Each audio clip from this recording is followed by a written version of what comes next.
Absolutely, yeah. Look, 100%. absolutely, it does. Yeah, Yeah, 100%. absolutely. And being a challenge like this, 100%. it'd be interesting to see. Yeah, absolutely. And like you kind of, 100%. absolutely, absolutely. And who knows? Yeah, 100%. Like, I mean, Absolutely, yeah. He's doing 100%. All the Welcome to the Absolutely 100% podcast, where combat sports journalist Dan Meehan and featherweight mixed martial artist Justin Lockjaw Van Heerden cover all the latest talking points from the Aussie fight scene. All right, welcome everyone to Absolutely 100% Podcast, episode 47. We're back. It's been another delay on this one. It's kind of on brand at this point, really, that, we just sort of drum roll it for an extra couple of weeks, but we're here. And of course, I've got my co-host with me, featherweight MMA superstar Justin Lockjaw Van Heerden. How are you, mate? Yeah, good. Yeah, like you said, we're a bit delayed sometimes, but we still get it done. So let's do it. Better late than never, mate. So you've just come back from Perth. As the viewers and listeners can probably tell, you're a little bit worse for wear after a big weekend. Have you got any stories of how it all went down? Yeah, it was obviously a massive weekend. So we went over there on the Wednesday. So you had a couple of days there to sort of get settled. And then, yeah, it was kind of like, it seemed like in no time the weekend kind of crept up. Before I know it, we were weighing in. Before I know it, we were inside the cage. And next thing, I was sitting at the UFC watching that go down. And then next thing I know, I'm back in beautiful Wollongong. So, yeah, it all seemed like it just kind of blurred together towards the end. But, no, it was a good weekend. It was a good weekend. It was good to see, like, obviously, the town was buzzing with everything happening, like the rugby, Eternal, the UFC, everything. So, like, everyone around the sport and otherwise was sort of, there. So it was cool to catch up with a bunch of people. Obviously, after the fights, people were celebrating and stuff like that. So we made sure we did that. But yeah, on the Saturday night after Eternal, we wanted to celebrate. We didn't get too crazy because we still wanted to. We kind of just carried through to the UFC the next day. But on the Sunday night, that was a big night. I went out with a gang of people, and then towards the end of the night, it was myself, Jimmy Crute, Josh Coolabauer. So you can imagine the state that we were in, those degenerates leading the Australia. So yeah, it just sort of just kept the fun and good times going. But then it got to that point at like around 2:30 on the Monday where I was like, all right, it's time to go. It's time to leave. It's time to go to bed. Did that for the first time in a long time and made the responsible choice to get some sleep. But no, it was a good weekend all in all. So but yeah, like I said, it kind of just all blurred together. But no, it was so fun. We went, obviously we weighed in on the Friday. We went and like had dinner after that, like a bunch of us, and all got together. And we were staying in Scarborough, like right on the beach in WA. So we were walking along the beach after dinner. Everyone was just laughing and having a good time. The vibes were high. We stumbled upon a 3-on-3 basketball game. I briefly subbed in with one of the friends. Until the wiser voice prevailed in Colby Thickness, and he told me to sit down and shut the fuck up and not play basketball the night before a fight, which is good. So yeah, kind of nipped that in the bud, and then just kind of enjoyed the rest of the night. And then before I know it, it was Saturday. We're at Eternal. We're at the HBF Stadium, which is like easily one of my favorite places to fight. And yeah, it was a fun night of fights, man. Cracking fights. The tone was sort of set straight away from the start, and then.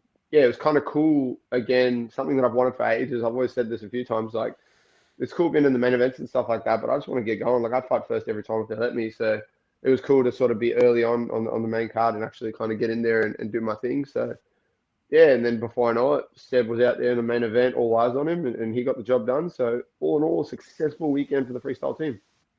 Yeah, do you get to sort of sit back and enjoy the fights a little bit once you've got yours out of the way earlier?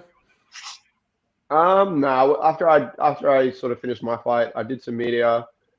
Yeah, saw the doc, did some media, and then was just straight at the back with Seb, just kind of focusing, put all my focus on what he needs and stuff like that. So it wasn't until I got back. So like yesterday, I took some time to rewatch the fights that I missed on the main card. So obviously I got to rewatch Harry Webb and Kevin Kophamel. I watched Becker and Aguilera.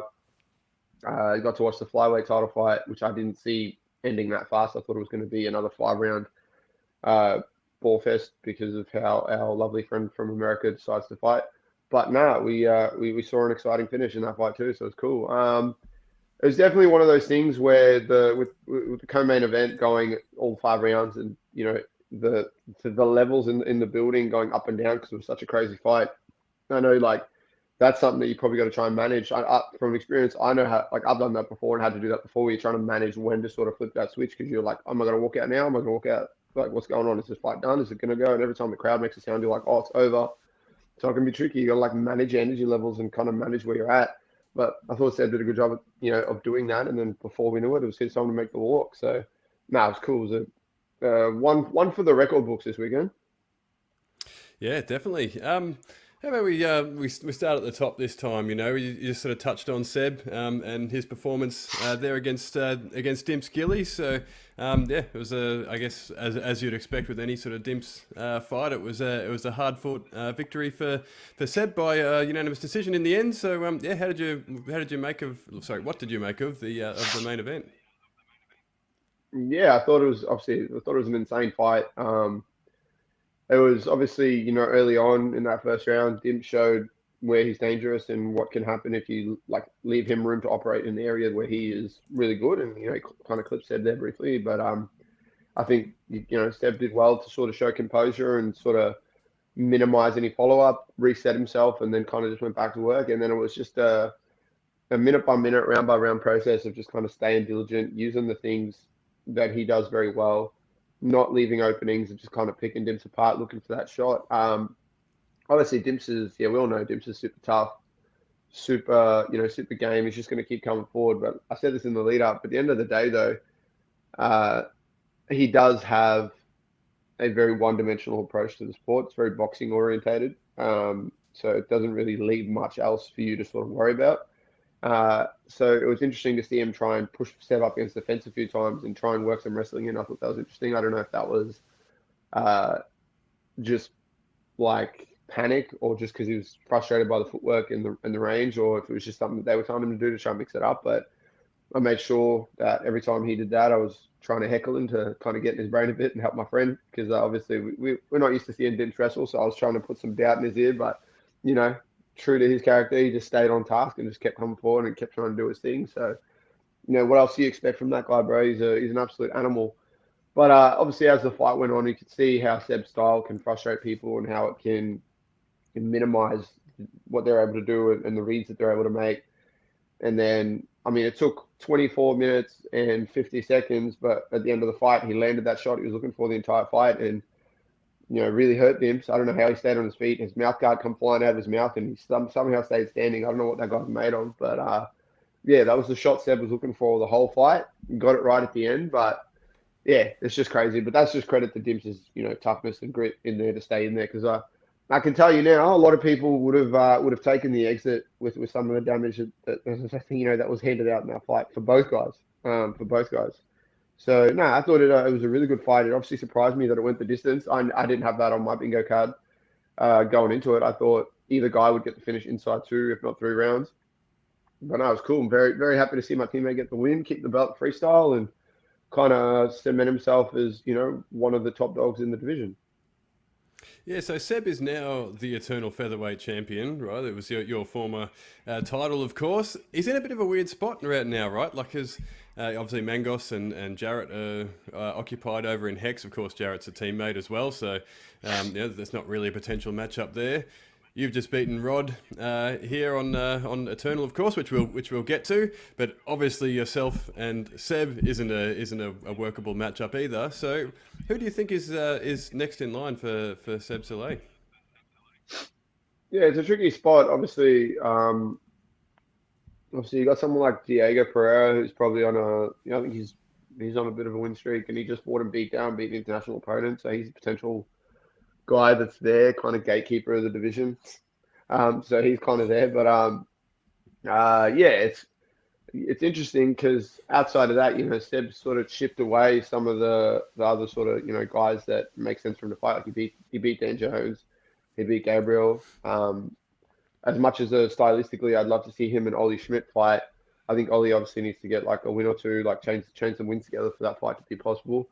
So yeah, it's kind of interesting. And then, like you said, 2 of his teammates are the other 2, 2 of the other top featherweights in the region. So it kind of reduces that a little bit. But obviously, he had a hard fight on the weekend, but maybe based on the effort that he put in and taking the fight on short notice, and then you let Kevin Cophamel get in there with Seb at his normal weight class, maybe. I mean, that's potential.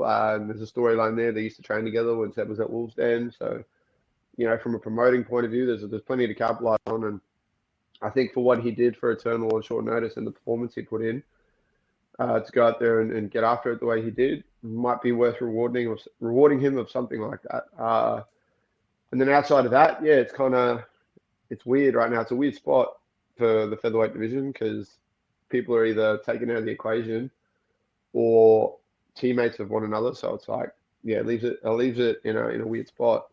But maybe an international opponent is probably the only other option, right, for Seb, is to fly someone in from overseas. And they've been doing that with people recently. So how about you do that? You bring in someone from overseas, give Seb an international fight, get him a title defense, and continue this momentum going.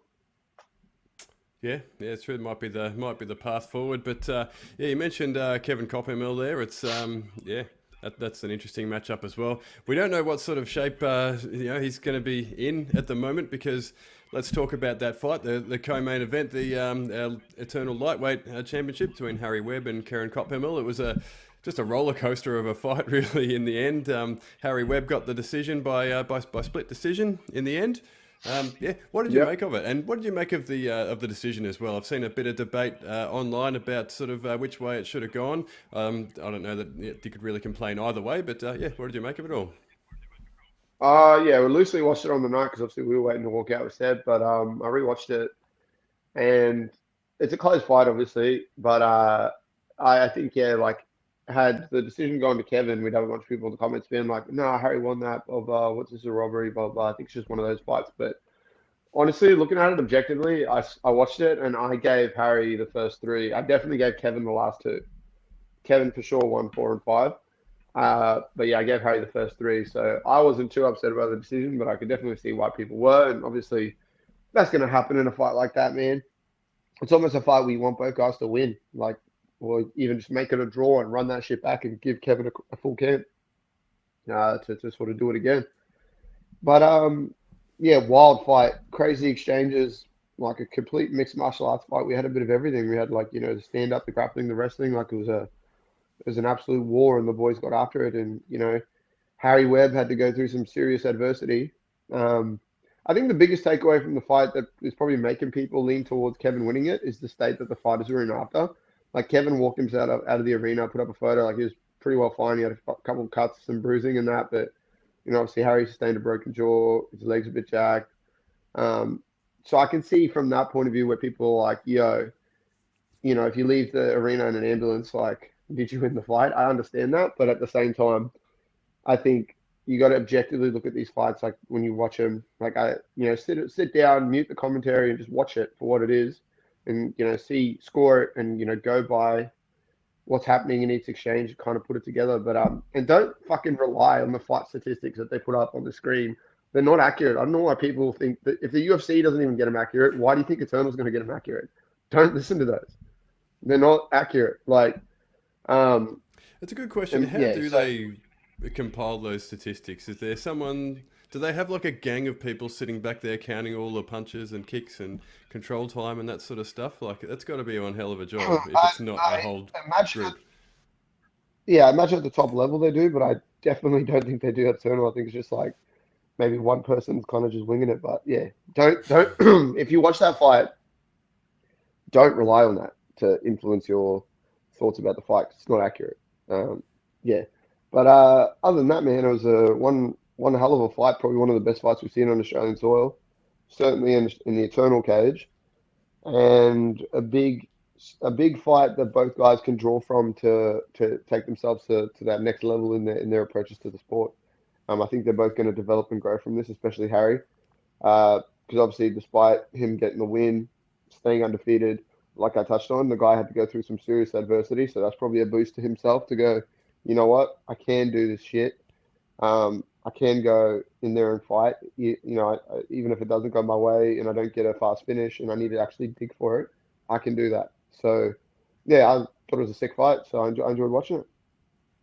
Yeah, definitely. I assume, yeah, we won't see Harry for a little while. I don't know if the scans confirmed the broken leg or not, but yeah, it sounds like a broken jaw and a few sort of wounds to be licked there. But yeah, I think just a fight like that warrants an immediate rematch straight away, doesn't it? Like I don't know, yeah, I'm sure there's there's other sort of contenders sort of queuing up at lightweight, but yeah, it would be a fight that would sell itself. Yeah, 100%. You go in there and run that one back. Give Kevin a full camp. Give him time to, or with Harry being out for a while, especially if you're going to run that back, tell Kevin early on. Give him time to prepare himself for lightweight, and then give him a full camp and run it back, and let's see what happens. Because obviously, not a bad effort for 6 hours notice. Exactly, yeah, and yeah, like you say, it was a very short notice sort of opportunity for Kevin due to Dave Martinez having some issues with his weight cut, which unfortunately seems to have been a reoccurring theme for Dave. We know that he's a big guy, so surely welterweight is on the cards for him now. But have we heard from him? I don't know that there's been any sort of noise from him at all. Just yeah, obviously hope that he's okay, and yeah, hope that we'll put these sort of tough weight cuts behind him and probably move up in weight. He messaged me after my fight and just said, good work, blah, blah, blah. And then I just said to him, yeah, thanks, man. Hope you're all good, whatever. Because obviously, yeah, he had to pull out again for weight issues and stuff like that. But then I did see that his people put up a thing saying that they're going to release a statement. It wasn't weight cut issues. There was an accident at the hotel, whatever that means. So I guess in due time, we'll find out. But yeah, it's a weird fucking scenario because once again, a good opportunity, especially the weekend before the UFC, the night before the UFC. Lots of people in town, lots of eyes on you. It's fucking weird that at least if it was in your hands, that you would somehow do anything that would bottle that opportunity for you. So I imagine we'll find out in due time what's going on there. But yeah, it's a bit of a weird one. Yeah, there always seems to be a bit of a story, sort of some sort of unusual scenario that surrounds some of Dave's fights, So yeah, it'd be interesting to see what the full story is there. Yeah, like I said, I have no idea what's going on. But it sounds weird. I will say that it does sound very weird. Yep. The eternal flyweight title was on the line as well over the weekend. Frank Jankowski beat Colton Kilbasa by submission. Yeah, what did you make of that one? I actually missed this one, but yeah, what did you make of that fight? Yeah, obviously very surprised by the fact that there was a finish because I honestly thought that Colton was just going to come in and wrestle and not do much and just hold on and win the fight that way, much like he did with Sean Edgell. But no, obviously we saw a great performance from Frank. He come out there, did his thing. I remember I was, because obviously I just fought, so I was coming back out the back and I walked past him. He was about to walk out. And I just said to him, I was like, you're better than this guy. You have more tools than this guy. You know what he wants. He's just going to try and hold you. So take it off the table. And he was like, yeah, fuck yeah, I know I'm better than this guy. And the dude was super hyped. So I was like, oh shit, all right. And then, next thing I know,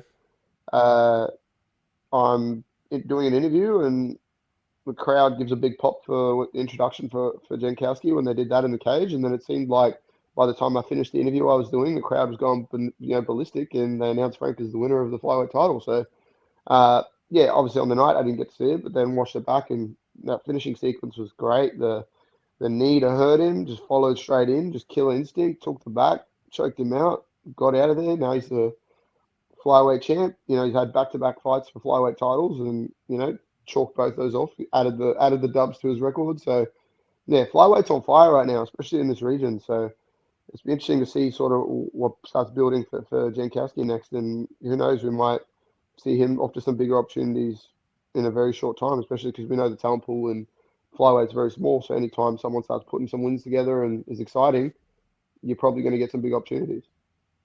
Yeah, the flyweight division has really been sort of pilfered by the UFC, Dana White's Contender Series and those sorts of things in recent times. So yeah, who's left on the shelf at the moment for Jankowski if of course he doesn't also get picked up?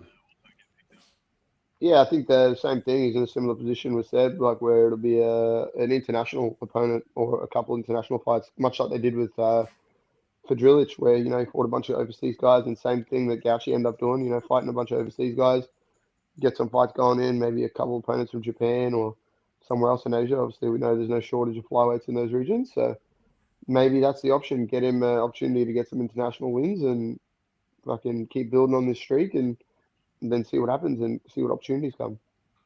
Yeah, definitely. Before that, obviously you were in a scrap yourself against Rod Costa.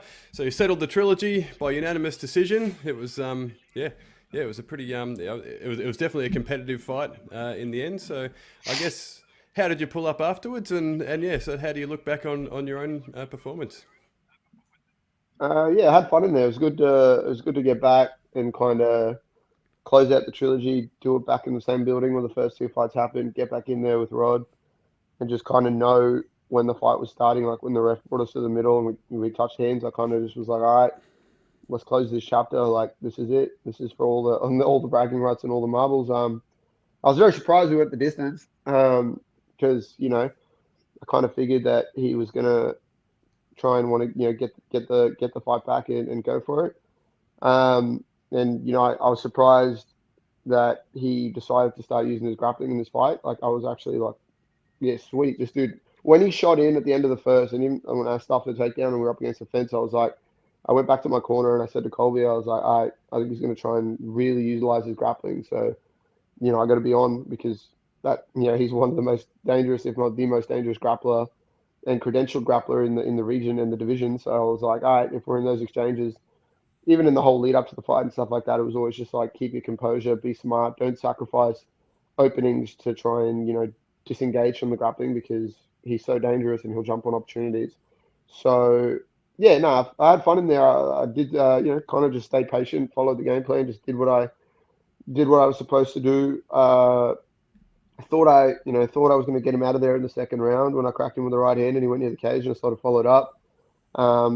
But, he showed his toughness and resilience again. And then, Colby made the call when I was just throwing shots at him against the fence to be like, no, I'm just going to get carried away. Let's also pull back. Because we've seen him, be up against the fence in a position like that, getting punched, and then all of a sudden someone, stays there that bit too long with him, and he shoots in, gets a hold of you, and chokes you out before you know it. So, it's kind of fortunate that I had a clear voice that kind of told me to pull my head in a bit and get out of there from Colby. So, yeah, and then obviously coming out for the third round, I was pretty confident that I was up 2 rounds, because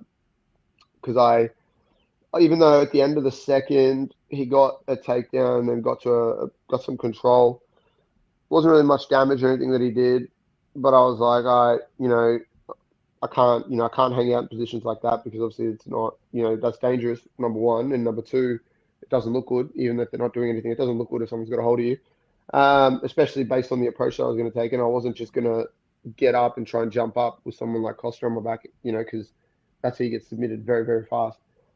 So the third round, it was just like, all right, let's just kind of keep looking for the shots, keep fighting behind the jab, use the footwork, start looking to, go in that half beat with the right hand, really trying to sort of find that shot. And then obviously, towards the end of the first, in that last minute, he shot in. I hit him with that knee as he shot in, and I thought, oh, it's done. He kind of went limp for a sec, and then next thing I know, his hands squeezed together, and he starts like pulling my legs out from underneath me, and I was like, what the fuck is this guy made of? Because, the way that knee felt and the sound it made, and the whole crowd's like, oh, and it was like the reaction it generated. I was like, I just killed him. Like, this guy's done. But no, Rod was like, fuck that, I'm still here. So, yeah, he was managed to obviously then secure some position, and then he kind of, went for it a bit at the end there and landed a couple of shots and went for a choke. But I was like, kind of was like, I'm just going to stay diligent, do my thing.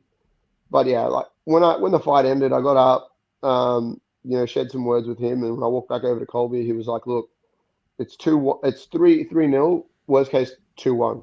I could see them giving him that third round just because he had that control at the end, and he did, throw a couple of punches and look for a choke. He went for a choke briefly, so I could kind of see the third round going to him, because outside of the big knee that I landed, it was a pretty close round. It was a bit of a chess game, a bit of a chess game. I was kind of picking my shots on the outside. He got a bit of control earlier in the round. I was able to turn him off the fence, go back to work. So that was a very close round, but I could see the edge going to him in that round. But looking at it as a whole, I'm like pretty confident that I definitely won 2 of the 3 rounds and was stoked to go out there and close out the trilogy.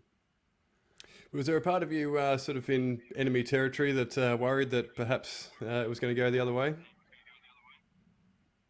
I mean, that's always the case if you're fighting a hometown guy, in their hometown. It's kind of like you don't really know what was going to happen. So for sure, I was like a little bit like, oh, we'll see what happens. But then, looking at the amount of blood that I had over me and like looking at his nose and seeing like what the canvas looked like, I was like, I don't know if we're going off the scoring criteria, even though damage is first. So I was, I was still pretty confident. But it's hard not to be nervous when you're in someone's hometown. Definitely. So you're not a guy who's wanting to rest on your laurels, right? So you're not a guy. I know you're not going to say, "Hey, I'm going to take a break after this. I'm going to sit for a little bit." That's just not in your makeup. So where's your head at now? Like what do you want next? You're back on the winning track. Obviously, you've felt a defeat in your last fight, which ended a 6-fight win streak. So I guess you're what are you now? 7-1 in your last 8, is that right? I don't know if I can do maths right now, but my last 8. yeah. Where's your head at? What do you want next? Yeah, I said it on the night. Like, obviously, I think I've more than paid my dues to get a crack at the top level in some capacity and start fighting, at a world-class level. So that's obviously always the focus, and that's going to be what I want. But we'll see. I mean, I'm probably in a more amplified slim picking sort of position compared to everyone else because, obviously Seb and Jarrett are my teammates, and then outside of that, I've fought and beat everyone in the division. So it's kind of like, it's a weird spot to be in. And obviously at the point where we're at now, it's kind of like, what's the options, right? I can probably fight someone from overseas. I wouldn't mind that. I'd fight someone from overseas. That'd be pretty sick. Or maybe try and get a fight overseas. In some way, shape, form, and another promotion. You got a few options out there: Cage Warriors, UAE Warriors, all that sort of shit. With those, clear pathways to the big show in various capacities, whether that's one PFL, UFC, all that sort of shit. But yeah, it's a weird spot to be in. I guess regionally, the only other option is probably a fight at lightweight, maybe, or something like that. But I mean, it's kind of it's just one of those things. It's like, I have to sort of sit down with everyone and kind of figure out what the go is. But I'd like to fight someone from overseas. There's a few options that'd be pretty cool. There's a guy that came over and cornered the Japanese flyweight for Drillers in his last fight before he got picked up. He's a featherweight with a really nice record, whose name escapes me at the moment, but he's a beast, and he's like fought on Ryzen, fought on Shudo.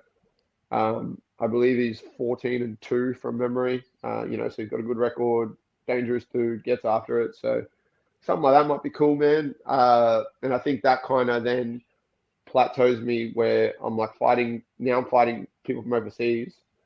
I get a win or two, and then now it's like way more amplified, right? Because I've cleared out my region. Now I'm starting to fight people from overseas. It's always just going to work, right? But I don't know, man. I'm pretty content with bouncing back and getting double on the weekend. Like you sort of said, in my last 8, I'm 7-1. Few finishes. I was on a 6-fight win streak before my loss to George. I fought everyone. I put people away. I'm active. Like we touched on, this is my 3rd fight in 4 months, and I don't plan on sitting out for the rest of the year. Like, I'd like to have another one ASAP, and then try and get another one in before the year's out. It'd be cool to have 5 fights in a year again. It's been a while. But yeah, I'm just going to stay the course, man, and keep doing what I'm doing because I think, like I said, I tick the boxes both in and out of the cage. So yeah, I'm just going to be ready and stay active for an opportunity when and if that might be.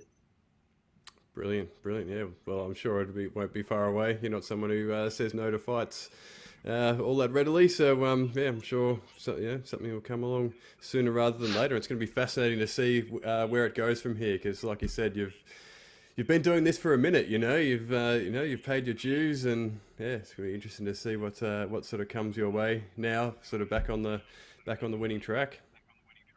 Yeah, and the cool thing now, post this weekend, and especially moving into the Hex show and stuff like that. If you look at the bantamweight and featherweight divisions in the region, freestyle runs that shit. We run that shit across the board. So I can't be upset at that. Our team is killing it. So there's lots of cool shit happening. So it's exciting times, and I'm sure that's going to bring exciting opportunities. Definitely. Now, when you're in Perth, did you train at Kick-Ass MMA? Is that right? I did. I went and moved I around to heard that Kick-Ass. mentioned in one of your interviews you did. It might have been with Mitch, perhaps at Australian MMA. I don't know, but what happened there? Like, did you share the mats with Abdullah? What happened? Yeah. Okay. So, have I got some stories for you, Dan? So That's what I obviously, was hoping. Perth. Seb's obviously a local previously to Perth, so got set up that we could move around to at Kick-Ass. So on the Wednesday Arvo, sorry, we went and moved around there, got a little bit of a sweat off that plane. You know, that flight, it's a horrible flight over to Perth. So we went to Kick-Ass. Yeah, saw Steve, saw Abdullah. No, everyone was cool, everyone was nice, great facility, beautiful, beautiful gym. And I thought, cool, we turned a new leaf. These guys are being, super nice, super respectful. I was like, yeah, cool. And then fight day, we went and had our shakeout there on the Saturday morning. We moved around, got ourselves sorted for the fight. And then, so I thought, cool, that's out of the way. And then I get to the event, and lo and behold, Abdullah's doing interviews, being an absolute potato, being a turkey. Come up to me like he's my best mate inside his own gym that I walked into. So picture that. I'm in your gym, me. You come up to me, being real friendly, shake my hand. You're super nice to me. You're super respectful. And then as soon as the camera gets in your face, you turn into an absolute fuckwit and say, hey, you're coming back for everyone at featherweight, everyone at lightweight. Buddy, you just got knocked out back-to-back 2 times. Sit down. That's the thing. It's so dumb. Like, you keep that same energy. Either you're the nice guy or you're the guy with the camera in his face that just turns into a fuckwit. And then, Steve Kennedy goes and does the exact same thing. Just like my fight with Rod, all done. He's out the back watching it with a couple of mutual people that I know, and then starts slating me saying like, nah, he didn't win. That was a terrible performance, blah, blah, blah. Like, bro, just be one way. Like, if you're be a fuckwit, be a fuckwit. Don't be nice and then chop and change. Like, that's the silliest and the dumbest thing you can do. Like, I know I'm outspoken and that's the energy I keep. I just keep it the same. Like, don't fucking chop and change. So, yeah, both of those guys are clowns. I'm kind of happy that I won't ever step foot in that gym and be there again. It won't happen, especially if I were to fight in Perth again. I'm certainly going to go move around somewhere else. Maybe a bit of a more respectful establishment like Scrappy MMA or something like that, or Costa Academy. But I certainly won't be at Kick-Ass MMA with 2 of the biggest flops in Australian MMA. Was there any trepidation when that sort of was presented as an option, moving around at Kick-Ass MMA? Like, surely there would have been a part of you who have been like, what's going to happen here? Is this a bad idea? Yeah, initially I was fully against it. Like, I told Seb and Joe, I was like, no, I don't want to go there. Like, I don't want to go there. And then we were going to go to Scrappy North, the second Scrappy location. Obviously, because it would be a bit weird to rock into Scrappy and be in the gym of my opponent. So, but the times just didn't line up. And then at that point, you're at the final stage of your weight cut. You just got off a fucking long flight to Perth. I kind of just wanted to move around and do a shakeout. And I was just like, you know what, fuck it. We'll just go there. It'll be all sweet. I'll behave myself. I'll be, whatever. I'll just do what I got to do. And yeah, like I said, I thought it was all sweet. I was like, all right. I was like, yo, this guy's recent antics has obviously caused him to be humbled.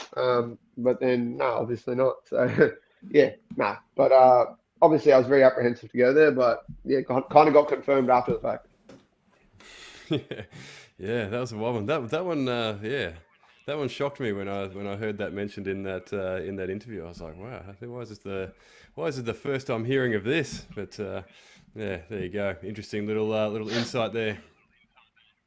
Yeah, it was a weird scenario, but yeah, like I said, it definitely won't happen again. Sweet. All right, so before you jumped on at Eternal, there was Jack Becker versus Aiden Aguilera, sort of opened up the main card. Becker's obviously secured a fast finish over Aiden, which I think is his second win over Aiden.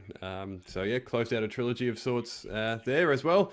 Afterwards, Aiden has announced his retirement from MMA. So I guess Yeah, we can reflect on that fight, of course, but also can you give us a bit of a reflection on Aiden Aguilera's career and his contribution to Australian MMA?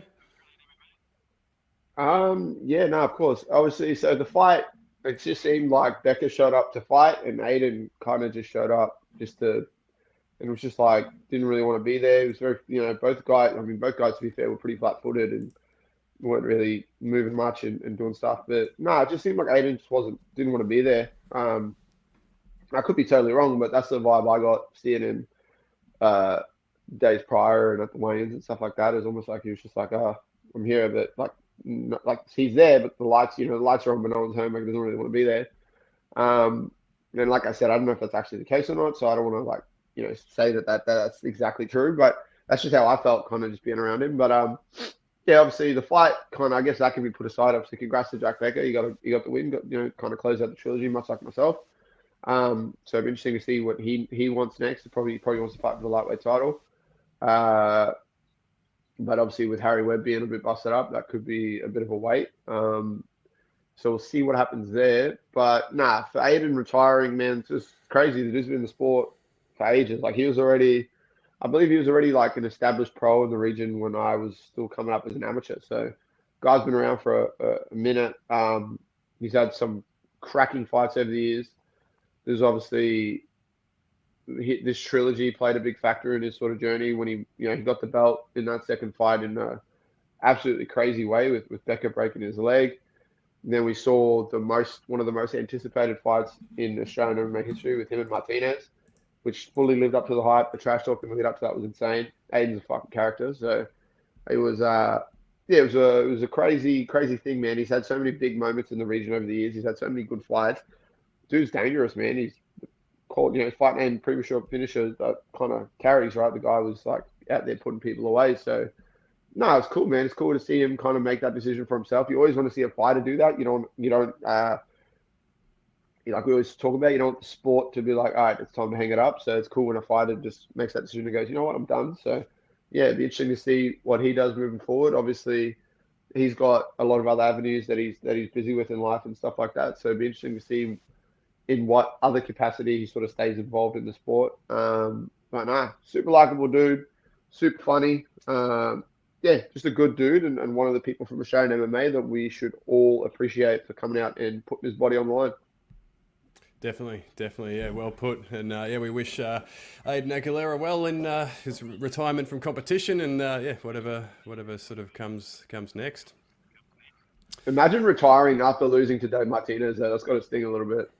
Surely we get him back for one more at welterweight. Him and Martinez, run it back, get him that set, send off into the sunset. We see a Martinez that doesn't have to cut weight. We see Aiden go out there and attempt to ride off into the sunset off a dub, beating his best friend Dave Martinez. Yeah. Are they friends or are they still enemies? It's sort of hard to tell. Like, I don't know if you see some of the little Instagram exchanges between those two. It's quite funny. They seem cordial, but I don't know. I don't know. It's got that same tone where it's like, nah, fuck this guy. So I don't know. But yeah, maybe that's an option too. We'll see. Yeah. You never know. But for now, the gloves are hung up, and yeah, well done to Aiden Aguilera. Now, I've got a couple little things to round up. Of course, I'm a one championship guy. I'm still working for one. So a couple little things coming up for one. We just recently announced that Izzy Fidikefu, who's a teammate of Robert Whittaker and Jacob Malkoon at Gracie Smeaton Grange. He's fighting Hiroyuki Tetsuka at 168 in Denver. So one championship's going back to the US on September 7th. Yeah, so it's a huge fight for Izzy. He's coming off a win over Valmir da Silva. Hiroyuki Tetsuka, the Japanese beast, is riding a 5-fight win streak, all finishes. He's a huge man and he's a finisher. So a win could potentially puts Izzy Fidikefu in that sort of welterweight world title conversation. Now the title is with Christian Lee at the moment, who's one of the biggest stars in one. So it's a high stakes fight for Izzy. So yeah, September 7 on 7 live and free on 7+, of course. Yeah, do you have a read on that one? Yeah, we can talk about this. Yeah, that's weird to see. Like, yeah, it caught me off guard when I saw that announced. I was like, oh shit, that's a fucking banger of a fight. But it's like you said, it's one of those fights now where you go out there and perform, especially on that sort of stage. back in the US and stuff like that. If he goes out there and wins, man, he's fucking right up there. He's right up there to get a pretty big opportunity. And to be honest, like him, they're both big dudes for that division. They're fucking huge. Like, it's crazy. Like, and then it makes it even crazier when you look at the champ, because I don't consider him to be one of the biggest dudes in the division, and he's out there doing his thing. So it's like he's got some monsters on his tail, So I'm interested in this fight. I'm interested to see how do you go about slowing the momentum of, like you said, an absolute Japanese beast with finishing ability, who's just on a tear, who's coming into this fight with the exact same expectation, like, oh, I'm gonna go out there and finish this fight. Like, I'm not just gonna win, I'm gonna finish the fight. So obviously, Izzy trains at a credentialed gym with credentialed training partners. So I'm sure he's going to be coming into the fight ready for everything, and he's going to not expect to see anything that he hasn't seen. But at the end of the day, your training partners, like we all know this, your training partners can only simulate your opponents to a certain point until you're actually in there with them, and then you gotta kind of feel it for yourself. So I think if he can get over that initial hurdle early on and kind of slow the pace of the fight, slow the momentum of the fight, and kind of disrupt the rhythm, I feel like it's a very winnable fight. It's certainly not an easy fight, but it's a winnable fight. So it's one of those all-in sort of opportunities. So it'll be interesting to see how he capitalizes on that and what it sets up for him moving forward. Yeah, definitely. I think, to touch on Christian Lee there, he's definitely a natural lightweight. I don't know if you saw his, when he won the world title, the welterweight world title, that is against Cameron Abasov. He certainly didn't look like he had filled out sort of too much. He's definitely a natural lightweight, but he's still there. He's still got that belt.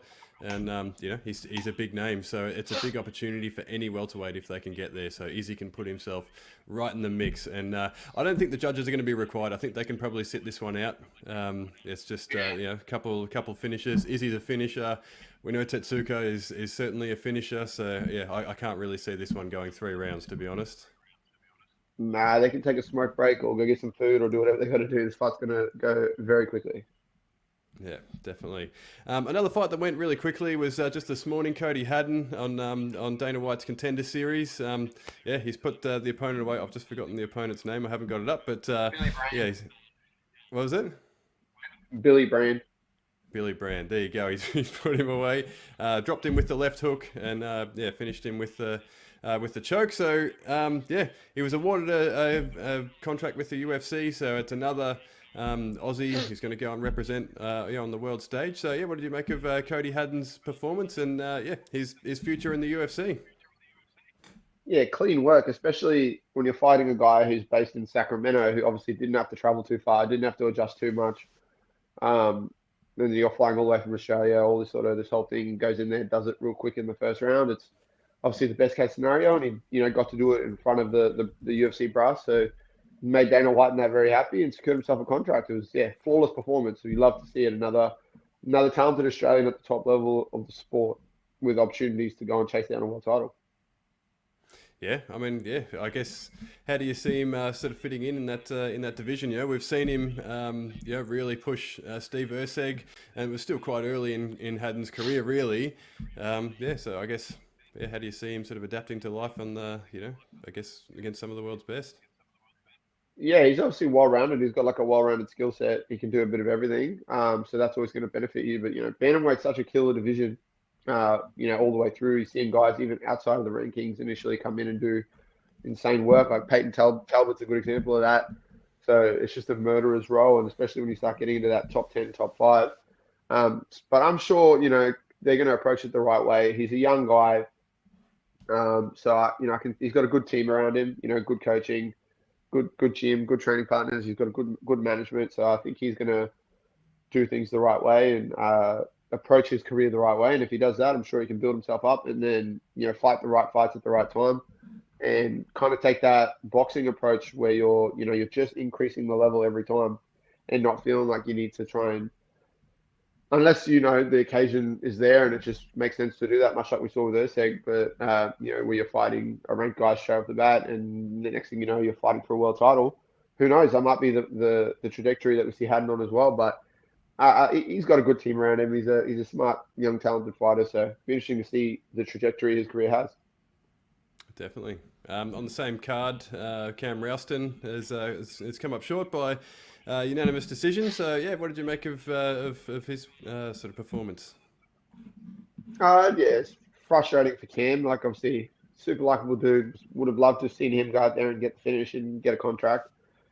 But just a frustrating stylistic matchup. His opponent just came in, really pushed the wrestling, didn't do any damage, just made it a grindy sort of wrestling match in the biggest opportunity if you can go out there and impress the right people and get a contract. So what can you do? You kind of got to play with the cards in front of you. I felt Cam did a good work on the feet when he did get those opportunities, albeit they were limited. But yeah, it's just frustrating when you don't really get to go out there and perform just because stylistically the matchup that you got just doesn't allow you to do that. But that's the game.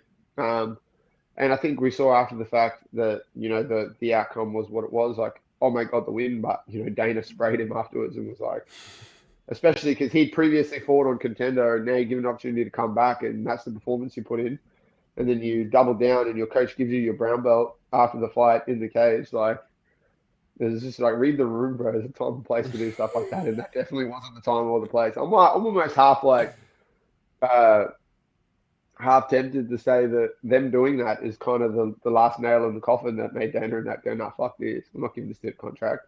Because how do you give someone, I get it, but like, how do you give someone their brown belt in the cage after a fight when all they did was a couple body lock takedowns and one guard pass? If that's the case, fucking sign me up. I wish that's all I had to do to get mine.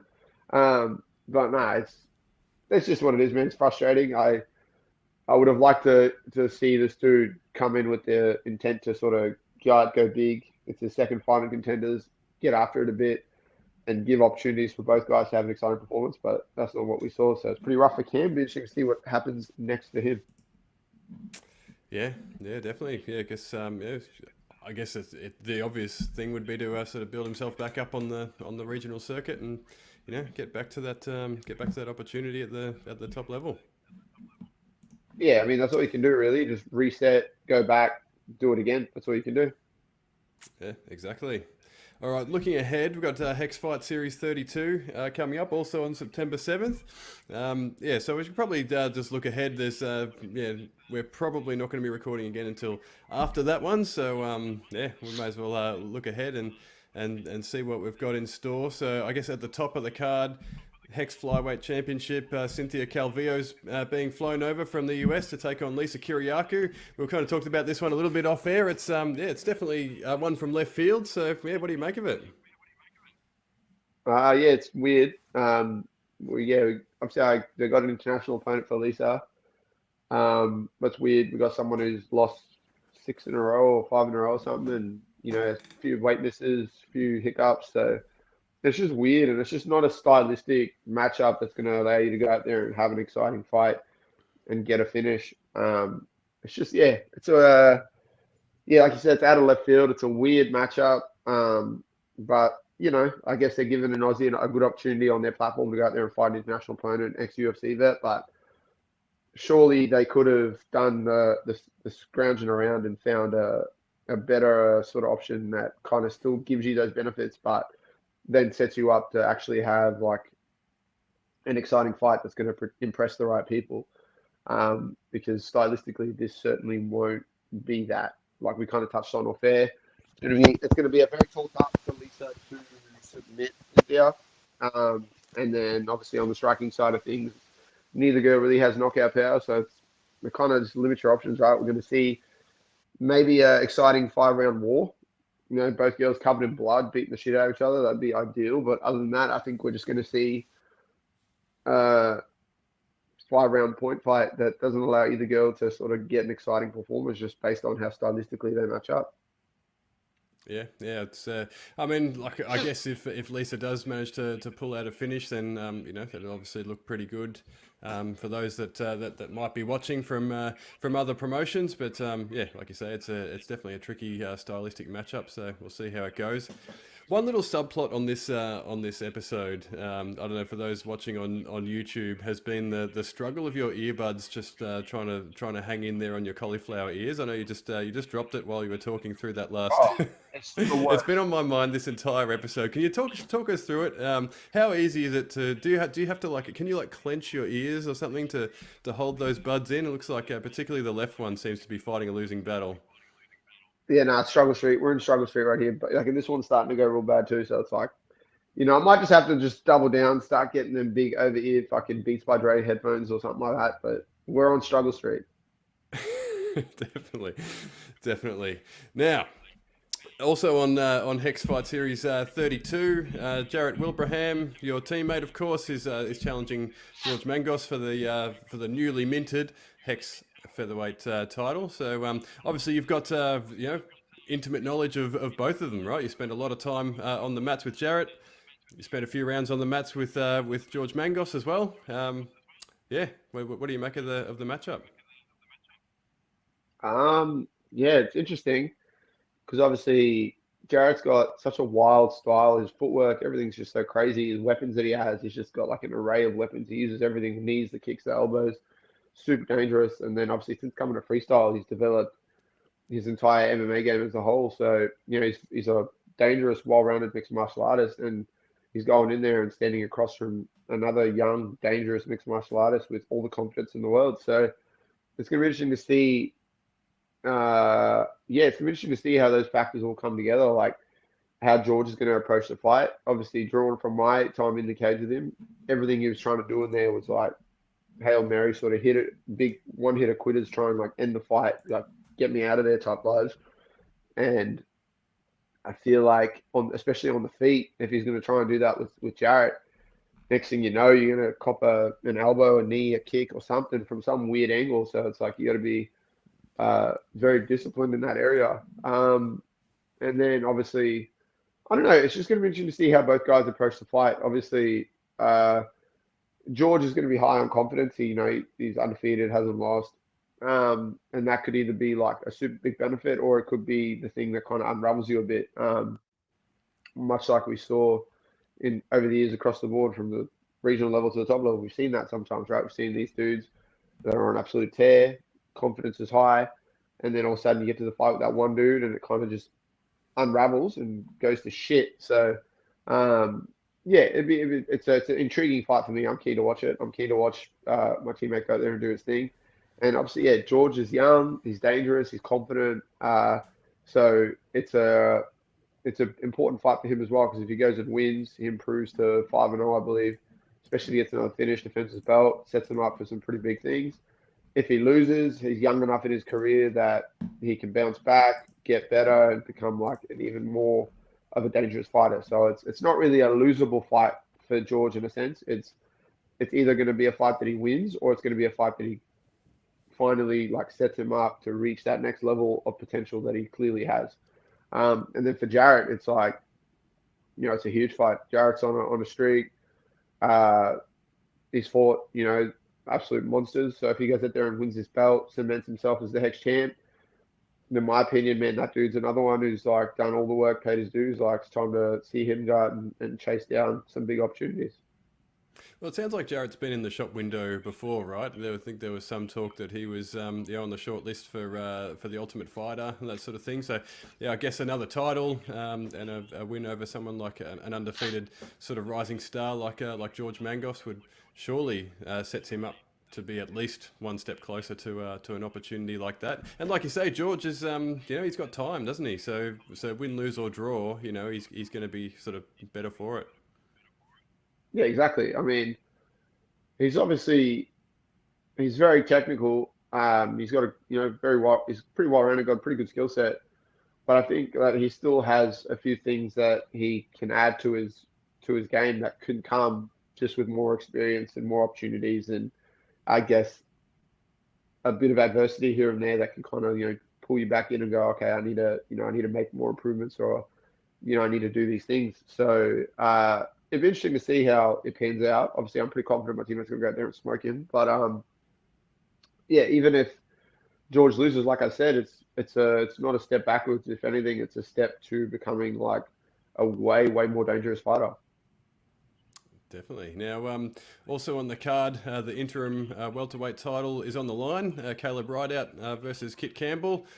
This fight is just on paper for me. It could be anything, right? Like obviously Caleb Rideout's a really talented fighter, but we haven't seen him in a little while. We know that he's been having some problems with that. I think it was an ankle that he injured against Joey Luciano, and so we don't really know kind of whether that's going to sort of has affected him, will have taken anything away from him. I assume now that he's back in a big fight like this, he must be sort of healed. But 100%. he's been off for a little while, so who knows what we're going to get. And Kit Campbell's kind of in the same boat, right? We know this guy has all the tools. He's a big physical guy, but which Kit Campbell do we get on the night? It's kind of like. It can be a little bit of a lottery, right? Like he can be really, really good, and then other days it just doesn't seem to put it together. So we don't really know what we're going to get from either guy, but it's a really fascinating matchup. What do you reckon?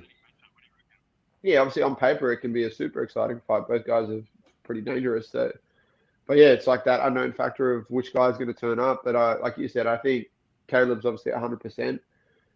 He's getting back in there, taking a big fight like this against Kit.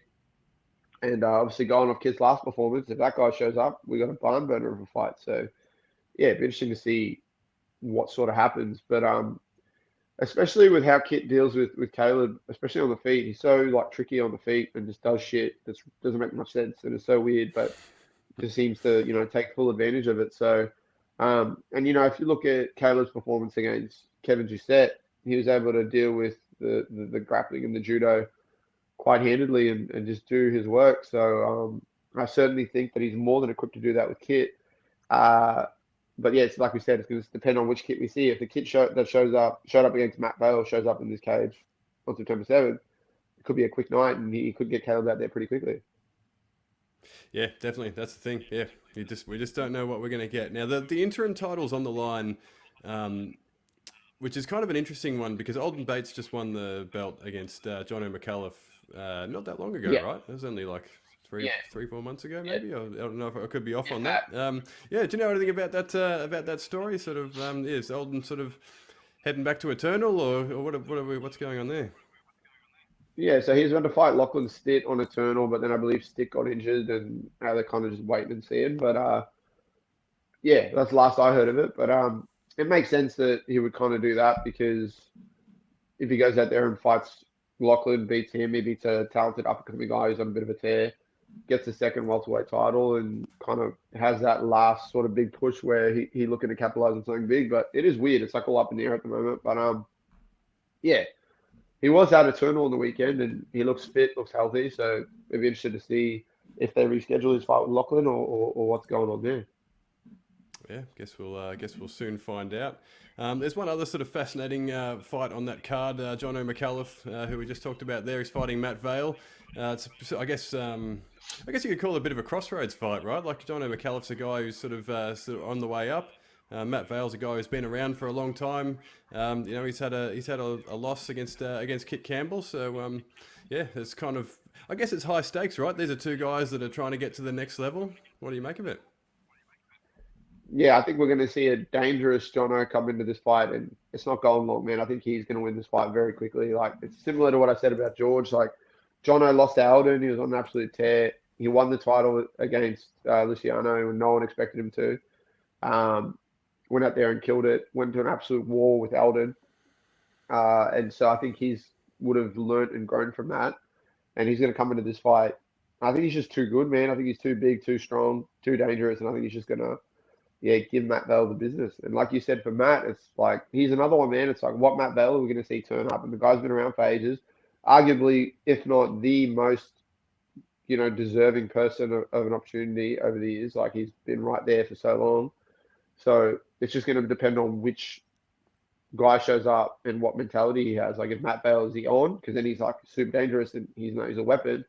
Or is he a guy that's kind of like similar to how Aiden came into his fight with Becca, where we don't know, is he like on and in there, or is he just kind of doing it for the sake of doing it? So, but I think Jono's just going to go out there and do work and hit a whole new level. So obviously just sort of sit back and watch that fight as well. Yeah, exactly. Now, we're going to be back to do work with episode 48 next month. So, in that one, I'm sure we're going to be recapping the Hex 32 that we've just talked about. We'll talk about Izzy Fitty Kefu's fight. All the upcoming fights on the Australian regional scene. So, until then, Lockjaw, what do you want to take us off with? Let's just appreciate how on fire Australian MMA is across the board. Look at all the opportunities people are getting across the board. Look what's happening on the regional scene. Look at the fights that we're having. So if you're a fan of the sport, you're someone who tunes into these fights, go to these events, soak it in and appreciate these people while you have them on the regional scene, because obviously before you know it, they're not going to be here. They're going to be fighting on the world stage, and the only time we get to see them fight is on a TV screen at home. So yeah, soak in and enjoy Aussie MMA.